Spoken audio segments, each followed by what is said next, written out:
Madundo. Hapa ndo kwa Madundo, si ndio? Pole.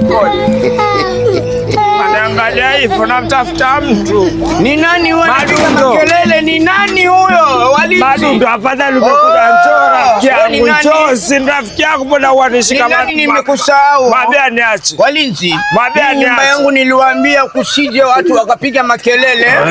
Mlete hapa, mlete. Waona. Nini wewe, una shida gani? Unataka kazi ya kuosha vyombo? Madundo. Ya kufua? Madundo, nisaidie Madundo. Alafu anajua jina yangu. Nani amemwambia kuja Nairobi? Madundo mimi rafiki yako wa kitambo sasa.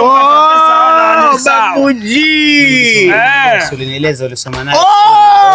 Watoto wa siku hizi ni moja. Mwambie niache sasa, sikia nilisoma naye. Mama yako alikuwa akikwambia soma Babuji, soma. Wewe unasema mama mademu sahi wewe.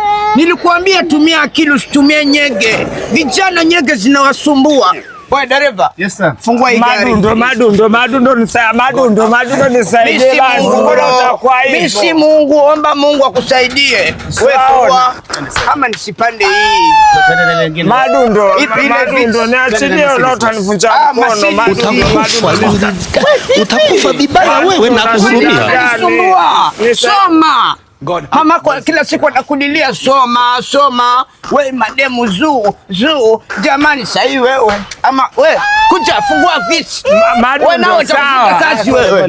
Sawa, tutapatana. Leo sijisikii kupanda mbele. Fungua buti. Bosi. Nifanyaje huyu? Toa takataka. Wajua ngoje nimpe wasia. Babuji ndugu yangu kwenye maisha. Nikiumia kiuno nitakutafuta. Bro, nyege zilikusumbua. Tumia akili usitumie nyege. Wakati mwingine kwenye maisha badilisha, wasikuelewe. Leo napanda buti. Kare ya sana. Usifunge. Twende hivi. Watajuaje kuwa nina pesa?